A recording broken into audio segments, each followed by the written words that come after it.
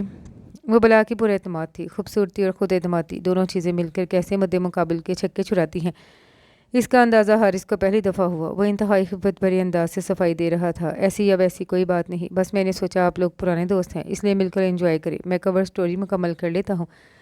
اس نے بوکھلا کر صفائی دی۔ پہلی بات تو یہ ہے دوست کوئی پرانا یا نیا نہیں ہوتا، بس دوست ہوتا ہے۔ جہاں تک بات سٹوری کے مکمل کرنے کی ہے تو وہ ہم ڈیڈ لائن سے ایک دن پہلے ہی دیتے ہیں۔ ہماری صاحب کا تاریخ اٹھا کر دیکھ لیں۔ آپ 10 دن پہلے دے کر ایڈیٹر صاحب کی عادتیں خراب نہ کریں۔ بہت سے بیچارے کام چور لوگوں کی زندگی خراب کر دیں گے۔ وہ آپ کی مثالیں دے دے کر وہ انتہائی دل فریب انداز سے مسکراتے ہوئے اپنی گردن کو خم دے کر بولی۔ حارث کی شرمندگی میں دگنا اضافہ ہوا۔ وہ وہیں جم کر کھڑی تھی۔ حارث کا دل عجیب سے بغاوت پر اتر رہا تھا۔ چلے اٹھے فوراً، یہ کام بعد میں کر لیجیے گا، وہاں سب لوگ انتظار کر رہے ہیں۔ پہلے ہی انگلش سیکشن کے صرف 4 لوگ ہیں، ان میں سے بھی ایک غیر حاضر ہو تو بات کچھ بنتی نہیں۔ وہاں اردو سیکشن والوں کا پلڑا بھاری ہے۔ شاباش اٹھیں اٹھیں۔ مہنور کا لہجہ انتہائی حتمی تھا کہ وہ چاہنے کے باوجود منع نہیں کر پایا۔ اسے لگا کہ اس کی قوت گویائی سلب ہو گئی ہو۔ وہ اب بے تکلفی سے اس کا کمپیوٹر شٹ ڈاؤن کر رہی تھی اور وہ اس کے اس حق جمانے والے انداز پر کچھ بھی نہیں بول پایا تھا۔ اسے پتہ ہی نہیں چلا وہ کب اس کے پیچھے کانفرنس روم میں داخل ہو گیا۔ اسے اندر آتے دیکھ کر سب لوگوں نے تالیاں بجا کر اسے مزید شرمندہ کر دیا تھا۔ اس کا چہرہ سرخ ہو گیا۔ تھینکس مہنور، یہ کمال بس آپ ہی کر سکتی ہیں، ورنہ یہ نواب صاحب میری تھوڑا سنتے ہیں۔ حماد کی کمینگی اسے فوراً سمجھ آ گئی۔ اس کا خفت بھرا جھیمپا سا انداز سب کے چہرے پر مسکراہٹیں لانے کا موجب بن گیا تھا۔ جناب ہم جائیں اور کام نہ ہو، ایسے تو حالات نہیں۔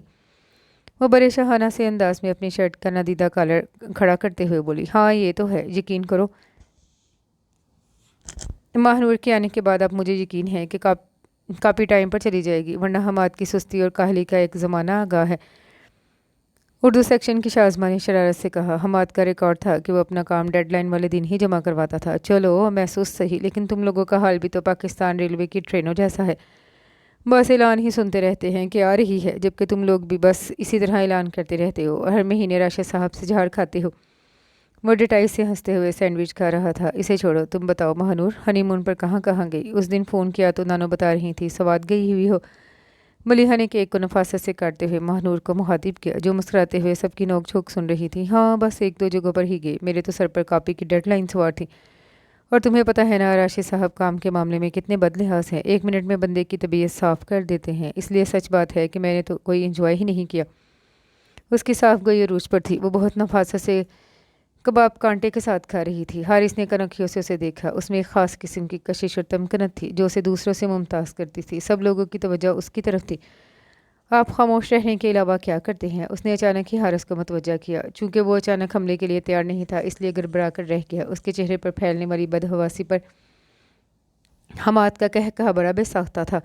حارث نے کھا جانے والی نظروں سے دیکھا اور سنجیدگی سے بولا، بس کچھ خاص نہیں، فارغ وقت میں مطالعے کا شغف رکھتا ہوں۔ او مائی گاڈ، خاصی گاڑی اردو بولتے ہیں آپ۔ مہنور کھلکھلا کر ہنس پڑی۔ حارث نے اس کے دائیں گال میں ابھرے ڈمپل سے بمشکل آنکھیں چرائیں۔ اس کی آواز بہت خوبصورت ہے مہنور، موسیقی کی خاصی شدھ بدھ ہے اسے، بہت کمال کی غزلیں گاتا ہے یہ۔ حماد نے بیچ چوراہے میں اس کا بھانڈا پھوڑا تھا۔ حارث کے لیے یہ بات انتہائی غیر متوقع تھی، اس لیے اس کے چہرے پر پھیلنے والی ناپسندیدگی کسی سے بھی نہیں چھپی رہ سکی۔ جی ایسا کچھ نہیں، یہ حماد کو ویسے ہی اول فول بولنے کی عادت ہے، اس نے حد درجہ سنجیدہ انداز میں کہا۔ جی اس بات کا تو ہمیں پہلے ہی سے پتہ ہے، آپ ٹینشن نہ لیں۔ آپ سب لوگ بھی میرے اعزاز میں سجائی یہ محفل ختم کریں۔ باس نے کانفرنس روم میں جھانک لیا تو آپ سب لوگ تو ہمیشہ کی طرح میرے ہی کندھوں پر بندوق رکھ کر چلا دیں گے اور میرے پہلے ہی دن اچھی خاصی طبیعت صاف ہو جائے گی۔ وہ چائے کا خالی کپ ٹرے میں رکھ کر فوراً کھڑی ہوگی۔ باقی سب لوگوں نے بھی اس کی پیروی کی تو حارث نے سکون کا سانس لیا۔ اسے اس طرح کی محفلوں سے بڑی الجھن ہوتی تھی، اور خصوصاً اس وقت جب اسے مرکز نگاہ بنا لیا جائے۔ وہ کچھ عرصے سے خاصا عدم بیزار سا ہو گیا تھا۔